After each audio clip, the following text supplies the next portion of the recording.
kinabuhi nga nagpalisa sa Dios nga mo inherit sa eternal life. Eternal life ang isgutan, pero sa imong temporary life kaya nimo mabuhi nga walay Dios sa imong kasing-kasing. Lakaw ka dito, lakaw diri, decision dito, decision diri, nga walay Ginoo niya, gusto ka sa imong kamatayon, kauban na nimo ang Dios nga nagbuhat kanimo. Dili pa lang sa itong temporary life, atuan ang tugutan nga ang Diyos, makauban na itong siya, i-involve na itong siya sa itong kinabuhi, sa itong mga desisyon, sa itong mga paningkamot, amen? Sige na practice na ni Lord.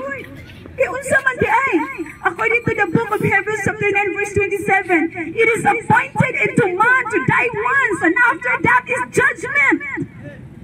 Sa makausa lang, each one of us has an appointed time.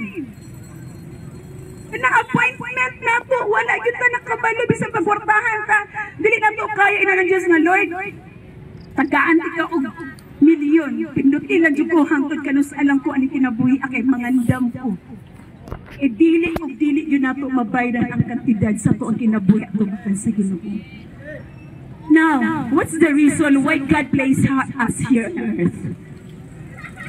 Is it for us to be recognized? Is it for us to be appreciated?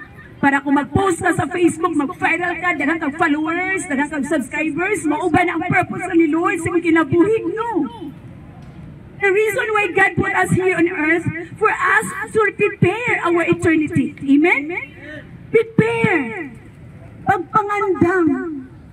E dili na ito pwede nga, total ang Diyos, maayo man gugmaman, bisang naglulugog sala, na ako aning mga pagdumot, suko, madusog na tayo, sige lang total ang Ginoo, imposible man o kana ilaglag ko niya dito nga, iya kong himo for what, para lang dahil ko ma-imperno. No, you have a free will, amen?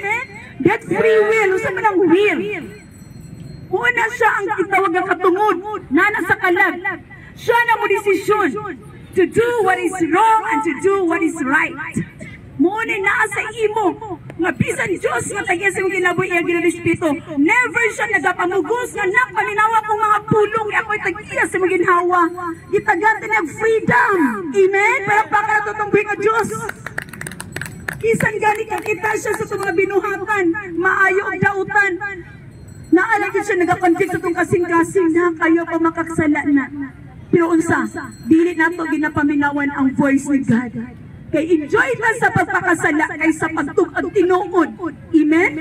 Kaya nga naman, mauna ang atoan na sabtan. Total, God is forgiving. Ginaabusaduhan nato ang pagkamapinasayloon sa Dios. Wala ka nakabalo nga ang Dios na timetable, na time frame sa itong kinabuhi.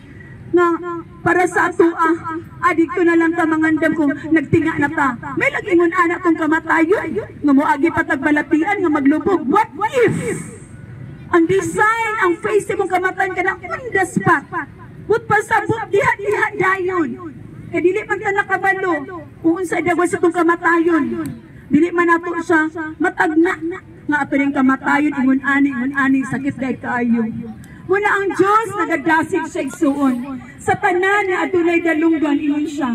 Sa gibasa na to ganyan sa book of Hebrews chapter 4 verse 12. Kung sa gingon sa pulong sa Ginoo, kay ang pulong sa Dios buhi. Amen? Maaptik ug mas hait pa kaysa bisan unsang espada nga duay sulab. Mutulot kini hangtod sa kinailanman sa kalag ug sa espiritu. Imagine that? Ang ato ang tao, tawgon tag-tawo, abila na ito pure lang tanga physical body, nga mukaon, pamahaw, musnacks, maniud ko, mag-snacks, panihapon, mag-snacks. Abila na ito ingon, ana lang atong pagkamao. Wala ta kabalo that we have an inner being. And what is inside our physical body? This is what we call our outer body. This physical body is what we call our outer being. And we have inner being, which is our soul. Mugi na ang tao pagpatay na bisa unsa hilang tayo uyong siyang loved ones, dili na gyud na siya mo response, dili na siya mo react kay ngano ang kalag nga naa siyang susyong lawas wala nagitangso na. Pero nganong karon makaistorya pa man ta, nganong makadungog pa man ka, nganong masakitan man ka, nganong naa pa man kay bation, kay ngano ang kalag na nasunod na buhi pa sa una pa siya chance na makahinulsol at ubangan sa Ginoo. And the innermost being, which is our spirit, nga maunay gusto sa Dios duawon, pinaagi sa iyang mga pulong.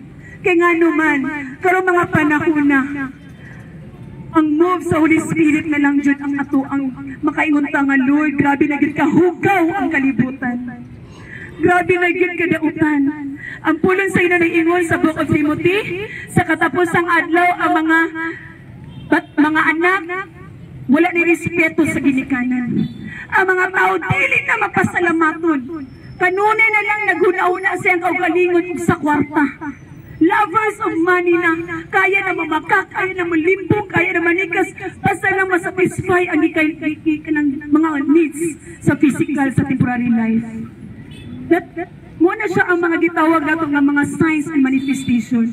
Karon igsuon, ang pulong sa Ginoo, klaro kaayo na divine, nga natay kalag, natay espiritu, nga gusto sa Dios adresan para makamata ka. Amen? Nga dili lang ka puro lawas. Nga pag umani mo aning kinabuhian, ilubong ka mo, balik ka sa abong niya, wala na. Dapat masabta nato. Nga bisan sa itong profesyon, sa ito ang status, kung sikat man ka, inalaman ka, you are government or public employee or private man ka nga employee, ka na itong profesyon, ka na itong savings sa bangko, ka na itong negosyo, panimalay, nagipiyal sa Diyos temporarily, dili gina nato ikapresenter pag moatubang nata sa Ginoo. Amen? Do you agree with me? And that is the word of God found in the book of Hebrews chapter 4 verse 12. Unsay giingon niya diri nag-usisa kini sa mga tinguha o huna-huna sa kasing-kasing sa tawo. Imagine that the word of God, it judges the desires and thoughts of the heart. There is nothing that can be hid from God